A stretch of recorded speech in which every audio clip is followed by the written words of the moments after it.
Welcome to the Fantasy NASCAR podcast brought to you by racefortheprize.com. We've got salaries for Kansas. Let's review the salaries, try to find some value picks that are going to help us this weekend. Also, maybe find some point per dollar plays at the top. Look at some of the numbers that we're trying to hit. How do we get into the top 10? How many points do we need to get from our value drivers? We'll touch all of those bases. Taking a little different approach this week, hyper focused on Dover and Texas, agree or disagree. You want to throw Las Vegas into your process, that's fine. You can throw any data point in if you go to racefortheprize.com. Subscribe to the sheets, $30 for May. Get all the sheets for this wonderful month of racing. You just Venmo, PayPal, or Cash App some money over to me. I'll share the sheets with you, and you can decide what you want to do. Now, this very sheet I'm making free. There's a PDF of it available at racefortheprize.com. If you want to get your hands on it, go ahead and jump on over there. Again, I'm hoping for hyper focused on Dover and Texas, and I know they're not the best indicators for Kansas. Las Vegas is more comparable, but Las Vegas was quite some time ago. We've seen teams go up and down since then. And what I'm really looking for is, did you have speed at Dover? Did you have speed at Texas? Is that going to help you lead laps at Kansas? Is that going to help you stay on the lead lap or have a chance to be a surprise value pick? Now, we're doing things differently with this sheet. Overall, what this sheet does, the purpose is to see, did you have speed in these specific races? If we look at average running position for a regular statistic from NASCAR, imagine a driver wrecks halfway through the race. So for half of the race, they're scored in last place, and then their average is really bad. But what if they had a bit of speed before that? So what I've done is calculated here in column E and F. Before they had an issue, or if they didn't have an issue, we're simply calculating the laps that they were running. So if a guy didn't have an issue, no big deal. Their average here will be very similar to their average that NASCAR has. If a driver wrecked halfway through, then we may be able to see that this driver actually had speed at Texas or Dover before the event happened. And most of the general public is going to see a really bad number and believe that this car struggled more than possibly that it did. Now, there's another thing we have to also be aware of is if a driver has an issue, but then goes back out and slugs around for quite a while, and their average running position is still going to be pretty bad. Like, for example, Brad Keselowski spins, but then runs a bunch of laps in the back, so we're not going to get some sneaky stat from him because he did end up running a bunch of laps, but he did have a wreck on lap 224 at Dover. So knowing that and knowing this, the car is probably a little bit better than what we're going to see from his average running position and even my modified average running position. Just little details that may be able to give you a little bit of an edge over other people. I mean, if you look at the box score from Dover, Keselowski looks pretty bad. So the general idea is that most people will not want to roster him. But when we add in the context of he wrecked on lap 224, went back out, finished the race for the most part, but logged worthless laps. Those worthless laps translate into an ugly box score. That's what we're looking for. Same thing with Todd Gilliland. Wrecks on lap 39. He goes out and runs in last place for 350 laps. So on the box score, he is going to look bad, but the box score in no way reflects the speed that he has. That's what we're trying to do. We're trying to separate from the other statistics that other people are looking at. So again, columns E and F are looking at, well, when were they actually running? Before an event, before an issue. Now, it doesn't always apply because if they went back out there, it's going to log those laps as well. Over here, we averaged the two of Dover and Texas, and then we rank it. We look at the modified average laps over the two races, and then who was the best in terms of that. So, for example, Ricky Stenhouse Jr., who finished 35th at Dover and 23rd at Texas, but if we look at his laps when he was running before issues, 11th and 19th for an average of 15th, 13th best driver. That's the kind of thing we're trying to look for is, public's going to be looking at these numbers. Or maybe even their driver ratings. 15th at Dover driver rating, though. 21st. But we have him marked a little bit better. This car has some speed, but that speed is not really translating onto the box score. Imagine that. It's Ricky Stenhouse Jr. So Our columns here are, these are the modified average laps, mainly average laps before an issue. Over here is a ranking of those average laps. So Stenhouse was in an average position of 11th before he wrecked at Dover. That was the 10th best average on the day. At Texas, his average running position of his actual laps was 19th. That was the 23rd best on the day. Over here, we have their driver rating rank. So we take their driver rating from the race as provided by NASCAR, and we take it out of the 0 to 150 scale and just say from top to bottom, all right, who is the highest rated driver based on their formula, who was the worst. Stenhouse was the 15th best car that day, according to driver rating. Austin Dillon was the 31st. Over here, we just have their actual finishes. So Stenhouse, top 15 speed, but due to the wreck, 35th on the scoreboard in the end. Last columns. I've got an early week projection based on a bunch of different things. And they are very conservative right now. Again, we don't have starting position. We haven't seen practice yet. This is just a general idea. I like to do it going into every week, seeing like, all right, this is where I feel like this guy fits in from a conservative, really less aggressive approach. Around 19th place. Maybe that's more aggressive than you are. Maybe you're more bullish on him, but I don't think it's extreme based on some of the data that I've seen. Most of the data that I've seen say Stenhouse, 19th place driver. That translates into 24 fantasy points. That's 19 points below the cut line for a top 10. You see at 43 at the top, typically 43 fantasy points gets you into the top 10 at Kansas. So if on a conservative day, we don't have any place differential right now factored in. We don't have any fast laps, although I don't expect him really to get any. But if he finishes where he should and doesn't get any place differential, that's 24 fantasy points. That's pretty far from that 43 cut line. But he is a value driver, and the value drivers don't necessarily need to get into the top 10. The value drivers probably need to go more towards this number of 35. That would be our target. And he's a little bit closer, obviously, to that. 11 down. Now, this column is where I say, all right, let's give him a boost because of the nature of Kansas racing and the nature of NASCAR in general. All in all, Stenhouse probably around 19th in speed. We put in some attrition of mechanical failures, pit road issues that happen to multiple cars. And as you can see over here, you look at Dover, we've got 4 cars that wreck out. Gilliland wrecked. Kozlowski's involved in a wreck. Kaz is just slow. That's not really going to be an attrition boost. Jimmy Johnson was just slow. That's not really going to be an attrition boost, but they did finish 5 and 6 laps down. Ryan Preece had a mechanical issue. So just based on attrition alone, drivers can gain spots. And then based on the nature of the racing with the restarts and the ability to make some big gains at Kansas, what we're going to do is give them a boost of 10.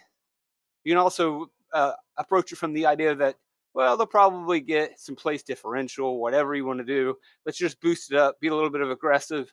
So we'll give him an extra 10 points. And so for Stenhouse, you give him 34. And then, hey, there he is. 34. Now he's 9 points below the top 10. But as a value driver or a Le Mans class, which probably more is the Lemons class, as we'll refer to it, the LM class. You know, in the truck series, we probably should start calling it the Lemons class in the truck series too, instead of the backpack. But you have the top tier in truck series, and you have the backpack battles. Kind of have a top tier, a mid pack, and a backpack in the Xfinity series, maybe 3 tiers in the Xfinity series. Cup series, we've got the top tier, top 20-ish, and then you've got your backpack, or as we'll refer to it as the LM class, the Le Mans class, the Lemons class. And among the Lemons class, he's looking like one of the better value plays at 5.2x. Doesn't really stand out, but it's early. These numbers could get larger based on place differential. He's not far off from that 35 number that gets us maybe a top 15 DFS score, gives us some savings, and allows us to build a winning lineup. Let's look through now. A lot of data to go through here. I do want to focus mainly on these drivers. So I've explained all of this. Again, you can get this sheet at racefortheprize.com for free. I'm always trying to mess around with the data. You know me. I want to help you out as best as possible, save you time, make it easy and comfortable for you so you can have fun. And hopefully you'll join with us and keep this baby going. We'll start at the bottom and work up in our lemons class. So I'm marking the lemons class basically down from Michael McDowell down. You can decide that, well, this guy's not really in that class, whatever. Here it is. Kraus definitely in the class. Did some extra Kraus research, wondering why does this guy still stick around? Well, apparently his dad has connections with Paul Menard and the Menard family over the years, and that's helped him have connections in racing. And he is currently a sim driver for Colleague and I believe another team. And so through those connections and the work he puts in, occasionally he gets a ride. By no means like a silver spoon kid, but definitely fortunate to be connected to the people that are the Menards. All right, so Kraus, not really that interested, but it is a colored car. He's not completely off the board. And AJ Allmendinger was pretty good at Dover last week. They had a good car for AJ. Daniel Hemrick, although he finished much better than where he should have and got very, very lucky by running long, he had a car that was able to put him in that position to run long. So Kraus will be driving a halfway decent car more than likely. And for that reason, I wouldn't completely eliminate him from the pool. Also, given that he, more so than other drivers, will be starting further towards the back. Haley, same situation, but as you can see, he's not highlighted. The highlighted drivers are the guys that I think really can get there. We look at his laps at Dover when he's on track 29th, 26th. That's really pushing it. Sounds like he's going to lose laps. What I really want is a driver who can take advantage of the restarts, get that boost at the end, get a place differential, finish much better than where they run. I don't know if Haley can be that steal late in the race based on his laps. If he is running around 29th, 26th, and that's what all the indicators say. Now, he did get boosted over in Texas, but again, Texas was wild. I don't think Kansas is going to be that wild. And with Dover, there was tons of attrition. And, you know, give him credit, he did get into a solid finish of 23rd, but there wasn't much speed there. Again, you can't completely eliminate him because he is getting it done, but I'm not that excited. Again, 5,100 though. Haley always seems like that guy that I say I'm not playing. And then when it comes time to build, we end up building. And if we look right now with the conservative projection, I mean, this might be actually aggressive of 27th. That's 25 fantasy points. That's pretty short of that 35 that we need. And I think even getting to 27 is pretty tough for him to get there. We need a lot of attrition. We need a lot of wrecks. The guy that's jumping off the board, and seems to jump off the board every single week, it's not really much of a surprise, is Todd Gilliland. And I know I tend to be a Gilly homer. And the Gilly played in at work last week, but that was because he spun out. But regardless of that, when we look at speed that he has exhibited at Texas when he was running laps as 19th, obviously the Dover laps are going to look terrible because his wreck was early in the race and he went back out there and logged laps way in the back. So he is a 34 on the board. But overall, throughout the season, he has been a 22nd rated driver. And so I have no problem projecting him to finish 22nd. That gives him 20 points. Not going to hit 43, but at 5,200, we're not trying to get a top 10. You give him a boost of attrition, maybe has a good restart at the end, 30 fantasy points. Again, that's not the 35 that we would like. It's close, but it is showing as one of the better point per dollar plays at 5.8. He simply has more speed than Haley, Kraus, Herbst, and Burton. Herbst is going to be in a Rick Ware car that Casgrala typically runs. I don't think you can get too excited about that. I mean, it's you're getting the straight punt car, but it's not even the straight punt price. Maybe Herbst gets a little bit more out of it. I don't think so. Usually we can completely cross off Harrison Burton, but I will want to point a little bit here too. All right, he is getting close to being able to hang on to that lead lap and to be able to dice it up with all the different restarts. Texas, 25th in terms of actual laps run, but doesn't get to finish. Surprise, it's Harrison Burton. Dover, he did at least run inside the top 30 for most of the race and gets a little bit of a boost at the end. But I think there's just better plays, and we have seen enough out of Harrison Burton in this car to say that, all right, when it comes down to the end of this race and the drivers in the Lemons class are battling, what makes us think? I mean, that's one of the ways to approach this. Obviously, place differential is going to be a deciding factor, but what we're really doing when we look at these value picks, 1 or 2 is going to decide your winning lineup. The value pick doesn't have to outperform the top tier drivers. It's just who is the best driver among the valued picks, but also who scores the most fantasy points among the value picks. So imagine a secondary race or the Lemons class race taking place. You know, you've got Larson and Truex and those guys doing their thing. And then behind that, you're going to have to look at some of the guys in the back. And when we look at the guy, my recording has paused for a second. Hold on. I am recording on a secondary machine over a hotspot because of technical difficulties. Hopefully this thing is working out today. Again, what I was saying is you've got the main race going on and then you've got another class competing. And there are really 2 kind of things that we need to look at. Is one, who's going to win that class, the Lemons class, the LM class, because they're going to score more finishing points. But also we have to keep in mind that we may not necessarily need the best of the Lemons class. We also need the lemon that scores the most fantasy points. So you could argue that, oh, Coil of Joy is going to finish the best in this class. But if Coil of Joy starts 25th and can't get any place differential, whereas you have maybe it's Daniel Hemrick starting 32nd and finishes 3rd in the class, but is scoring more fantasy points as a better point per dollar play, then that's who we want to target. So we're not simply just seeing who's going to be the best in the class of lemons. We want the best in the class of lemons, but we also have to keep in mind and be cognizant of, can they actually score some fantasy points that are going to matter? Now, right now, we're just looking at who we really think is going to finish towards the top. And if we just approach it from this class, who can maximize finishing position, Kraus is not that guy. Could he be a place differential guy that dices it up? Maybe, but I think it's a stretch. And for $100 more, you probably get a little bit more speed and talent from Haley. But again, when we look at the Lemons class and we try to decide who's going to finish higher, it's probably not going to be Haley either. Now, Gillen, I would argue, has enough speed that he could be one of the top 2.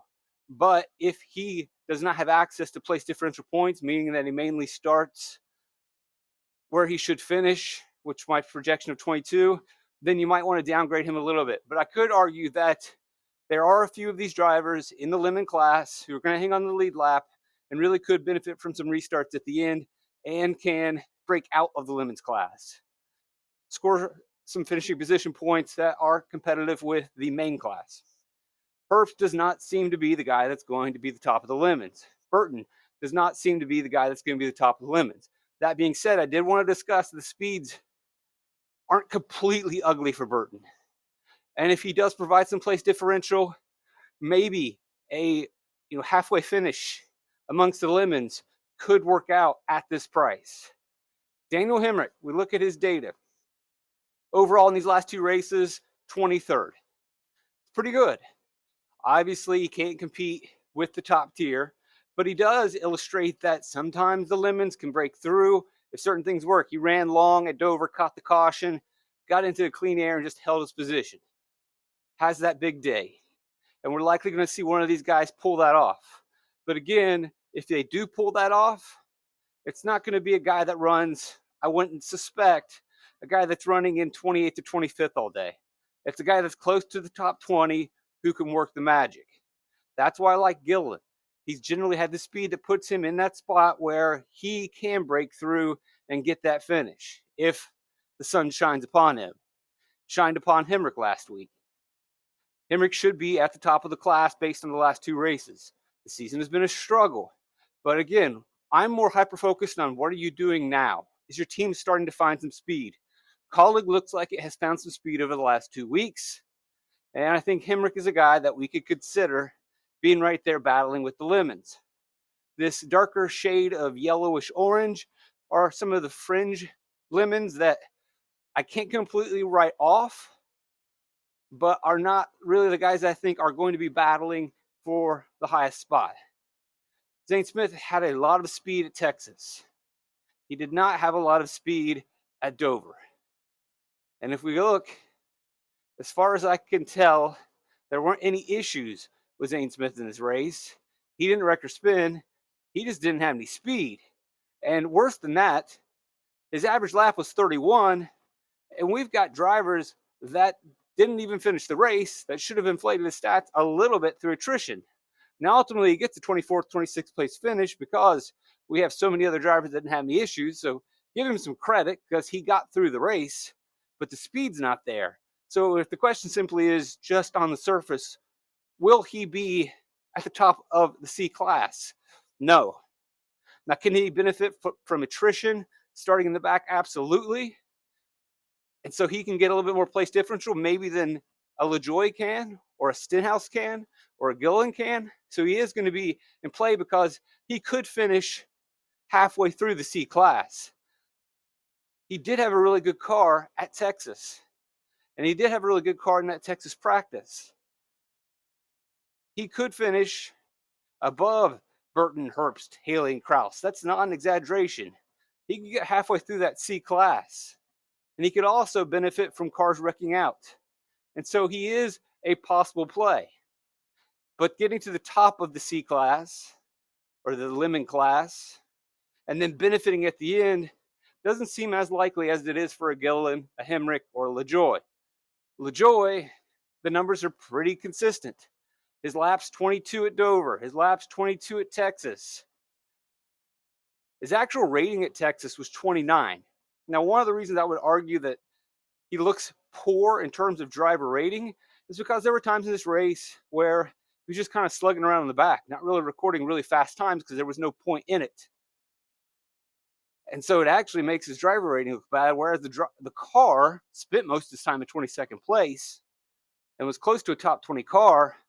But based on, hey, I'm in 31st, I don't really have to record the fastest lap times. He shows up as a 29 at Texas. But overall, I would say this is a close to a top 20 car, putting him at the top of the C class at $5,700. That works.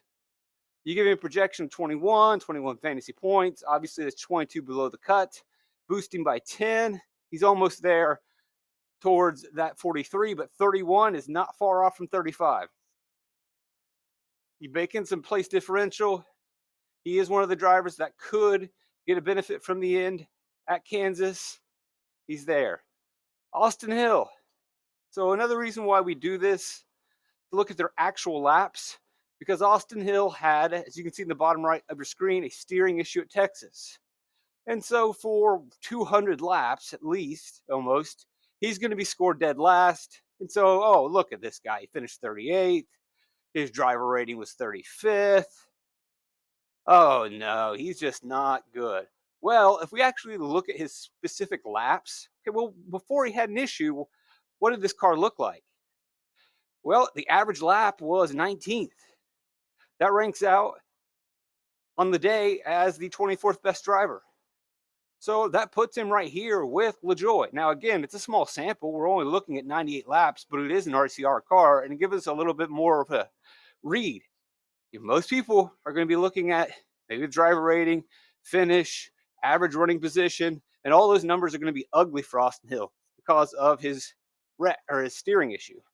But if we look at his specific lap by lap data, which you can get at racefortheprize.com, you'll see that this car probably has top 20 speed. And if he finishes around 23rd, which is probably a really conservative projection, 19 points, not going to get you there. You give him a boost to 29 fantasy points. Again, that's not top 10, but you're getting close to that 35 mark. And is he a guy that could win this class? Yes. And being in that position, then could he take advantage of a late race restart? Yes. So he's another one of our yellow drivers that we like. Corey Heim, there's a couple of ways to analyze his Dover race. He probably should have finished 21st, but he pit right before the caution. And so among the Lemons class, that put him behind the 8 ball a little bit, and he ends up finishing 25th. And a 21st place finish from this car is pretty typical. I would say the 43 car is a 20th place car. Eric Jones is a top 10 driver. And so Eric Jones is able to will the car into the top 10, top 15 based on his exceptional talent. And I'm by no means a Jones fan, but I've become more so every day when I really look at the car that he has and what he gets out of everything that he does. It is exceptional, and I probably need to put a little more respect in his name. Heim's not going to be able to do that. Heim's going to get what the car gets at best. And as you can see, his actual laps during the Dover race were 27th. So it's around a 25th place car, I would say, with Heim in it. That's close to being on the lead lap. That's close to hanging in there. That is the middle of the C class. But I have a hard time believing that he can beat Hill, LaJoy, Hemrick, or Gilliland based on speed. Obviously, there's going to be restarts. There's going to be wrecks. One of these guys probably won't finish the race. There are plenty of variables and things that can happen in the race that boost Heim up. But on the surface, based on speed, experience, I don't expect this to be the top of the C class. I don't expect him to be in the best position to take advantage of some of the restarts at the end. But he is fringe. He is close. He's not as far off as a Burton or a Herbst, but he is in the Smith category. Nemechek is doing just enough. You could argue that he's more fringe like Heim, but he goes out there every week, and basically I've made the comparison of him being the new old Todd Gilliland. He's the new old Todd. Todd Gilliland, a year or so ago, was around a 25th place driver every week. John Hunter Nemechek is a 25th place driver every single week. People will look at his ratings and some of his finishes, but we look at his actual specific laps that he runs. He's running there 25th, right there in 25th. And he actually gives you the perfect example of how these value picks can work. Runs 25th all day, finishes 34th at Texas. Tough luck. Crash on lap 226. So again, what we can see by looking at their actual laps, people are going to see the driver rating. He stunk at Texas. No speed. Well, that's because he wrecked on lap 226. If we look at, what did he do before his event? He had a 25th place race car. And that's close to being within striking distance. That's close within being able to get to the top of the Le Mans class, the class of lemons. And then also one of the things you can see here is that you can run 25th and finish 34th. You can also run 25th and finish 20th. That's the boost that we're talking about. Being in a position where you can get some of these gains and finish better than where you run. That's what we ultimately want from our value drivers. Stay in the game, get some boost at the end. That's what I like amongst the yellow guys and the orangey colored guys. Jimmy Johnson's laps suck. He's not running well. It's a struggle. I am not interested in him at any price, especially not 6,200. Carson Hocevar, a little bit slower than his teammate, Corey LaJoy. When we look at the C class, the Lemons class, he could battle at the end to be the top of this class. No doubt about it. 25th laps at Dover, 19th at Texas. All the numbers check out. And again, you can see that craziest Texas race. He illustrates what can happen if you just stay in the game. You stay on the lead lap. And things work out with the restarts at the end of a race. Get some track position, and boom goes the dynamite. That's what we're trying to get from these drivers. They don't necessarily need to illustrate the most speed in practice. They don't necessarily need to be the best drivers this season. But we're trying to find people in the Lemons class that can be fast enough that they can maximize at the end. Austin Dillon, probably not fair to put him in this category. Has been exceptional at Kansas over the years. You can pull that data up in the Fantasy NASCAR spreadsheet at racefortheprize.com. $30 for the month of A. Venmo, PayPal, Cash App. Like and subscribe. Share the videos. Either way, based on struggles this season, I'm throwing him in this category. And based on his price, I don't mind throwing him back with the lemons. But because it is an RCR car, we should argue easily that if he avoids issues, he should simply be able to not only win this class, but break out of this class. Obviously, he had his issues at Dover, and I believe it was a loose wheel he had to pit for under green, put him laps down, so all of his laps look ugly. Takes him all race kind of to battle through. So you kind of just got to throw that out data wise. You go back to Texas, a little bit not really good from an RCR perspective, running 22nd all day. But from the perspective of a Lemons class, yeah, he's faster than the rest of these guys. And he should be in the lead lap and in contention at the end, and his Kansas data checks out. So 6,500, that's fine. But obviously, the drawback to Dylan is that we have to also be cognizant of starting position, and he is more likely going to start closer to the front, which, although he can win this class and maximize points at the end, if he can't get place differential 2, then he's a downgrade over or lower play than a host of our Nemechek or Dylan or Hill or LaJoy. These cars probably have significant less speed, but we simply can't ignore chasing place differential. It has worked in the past at Kansas, and given the nature of the racing, I expect that to happen for a value pick, to finish much better than where they run. And although Dylan can win this class, if he cannot also access the finishing or the place differential bucket, you have 3 scoring buckets. You can get points through finishing, you can get points through place differential, you can get points through hog, which are fast laps and laps led. If Dylan can't really score any points in the finishing position bucket, and that bucket ends up empty, whereas LaJoy can get up 7 or 8 coins in his bucket, LaJoy may not finish as well, but those extra coins in the finishing position bucket make him a better value play. Stenhouse, I've already touched on. Car has speed, got some good juju now that he has signed back with JTG Daughtery. I think he is one of the main reasons for this sheet to show you that, hey, look, this is getting to be a top 15 car. It's just not necessarily translating in finishes yet. So the public sees the finishes, but if we look at more finely tuned data of where they're actually running before events and issues, the car has some speed. Austin Cindric, as I've talked about in previous podcasts, is waking up a little bit. He's getting there. 18th in laps at Dover, 18th in his actual laps at Texas. So again, you look at finishing position, but overall his driver rating is pretty similar to where he is doing.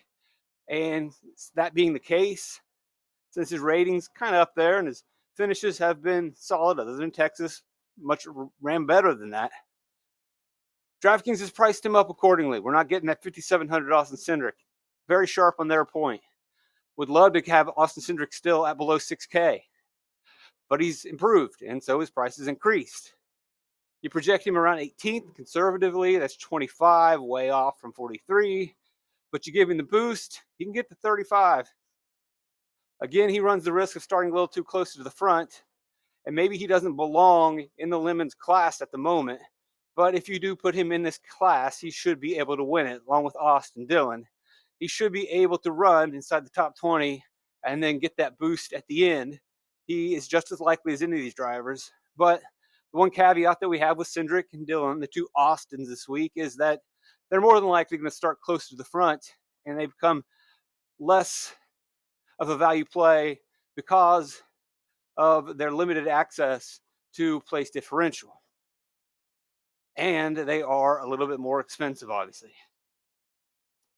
McDowell, we look at what he did at Dover. Driver rating of 29th at Dover. His actual laps were 25th. He had the brake hub issue on lap 285.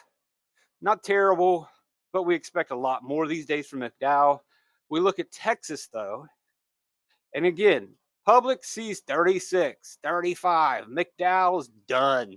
McDowell's toast. Maybe they're a little sharper and they look at the driver rating and they still see 29 and 15. Well, he had issues and events unfolded in a way that didn't really help him out. Obviously, the brake hub issue. And then down here at Texas, he wrecked on lap 143. But at Texas, before lap 143, what were his laps looking like? He had a 10th place car, 10th place speed for 143 laps. There's some speed here. If they can avoid wrecks, if they can avoid mechanical failures, then you might be able to find a little bit of an edge simply because people are looking at some finishing position or even driver rating. But when we look at the actual laps, we see that there's some speed. And he's priced pretty high. So I'd expect Michael McDowell ownership to not be very high this week. So that's your lemons class. I guess our next tier here, as we grind away. Thanks for joining me. Fantasy NASCAR podcast. Gregson, Suarez, Briscoe, Berry. This is all kind of arbitrary to a degree. I don't really need to put these guys in a category together, but I'm looking at them as a category together. And if I were to compare Gregson, Suarez, Briscoe, and Berry, the two that I like the most are Gregson and Briscoe. And obviously, that's based on this data right here where we look, Dover in Texas, 14th best driver.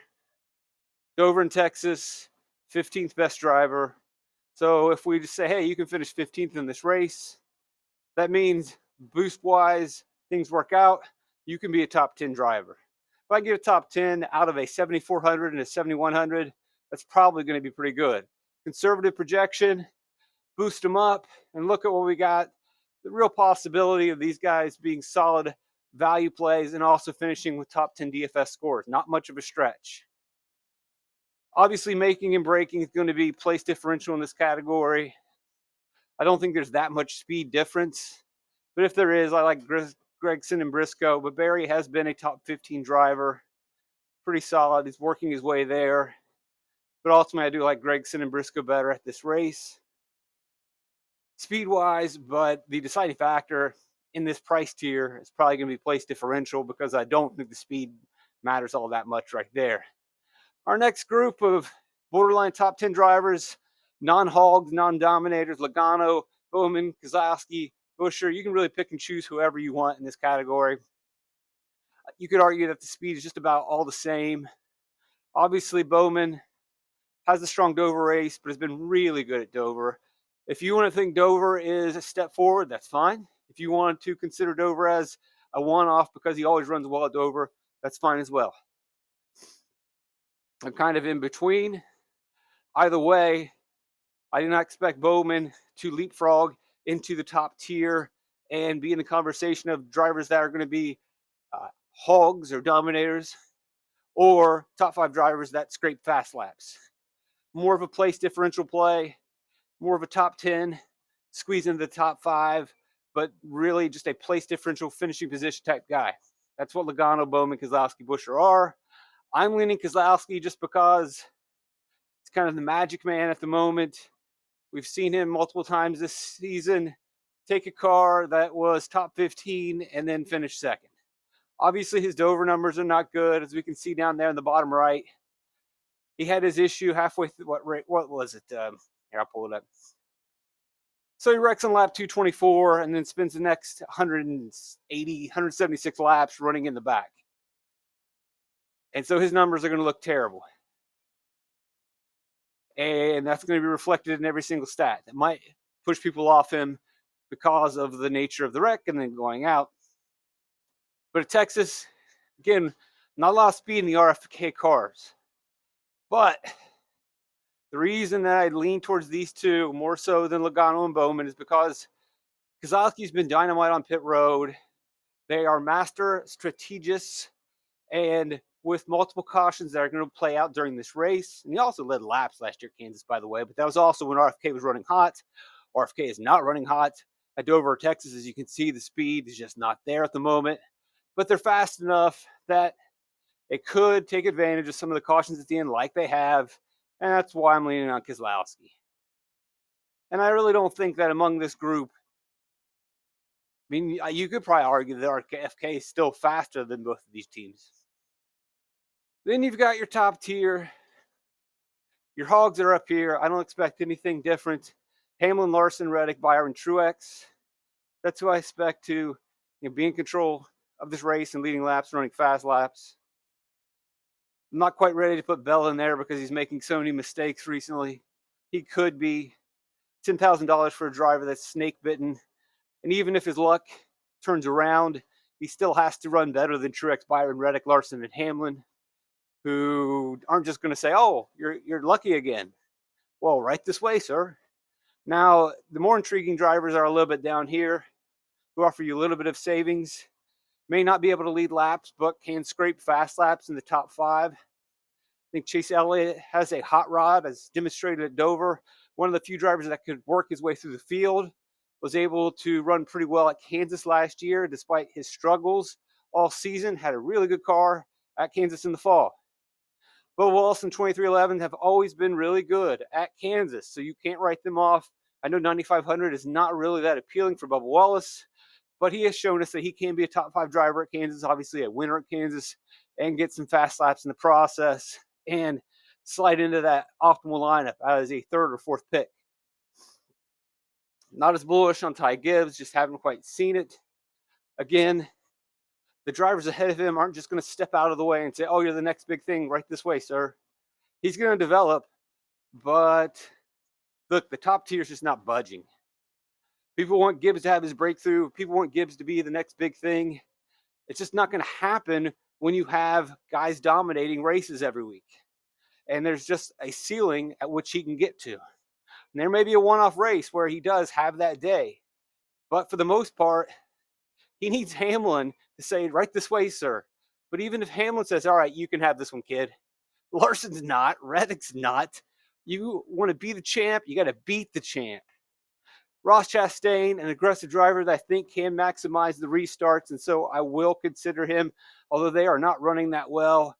You look at last year's Kansas race, I think you can write it off a little bit because it was a part of his midseason slump. But overall, good intermediate track driver. Again, he's kind of slumping a little bit right now at the moment, but I think he can turn it around. I think Kansas is a race where he can take advantage of the restarts, be very aggressive, get into clean air, get some fast laps at 9,100, not going to kill me. Not a believer in Kyle Busch, definitely benefited from clean air all race at Dover and just being up there. I think if he finds himself in traffic at some point, which he will at Kansas with restarts and cautions, that he's going to struggle more. Ryan Blaney at 8,600 is probably a steal. When we're building our lineups and we're targeting those top tier drivers, Larson, Hamlin, whatever, and we're getting our hog laps, our fast laps, our lap sleds checked off, and we're paying up for them, and then we're building our lineups, and we find that, yeah, we've got plenty of money to get Blaney, who can easily get into the top 5, who can easily grab some fast laps throughout the process. Yeah, that's a bit of a steal. That's going to do it for me. Thank you for joining me here at the Fantasy NASCAR podcast. Hopefully, this recording worked.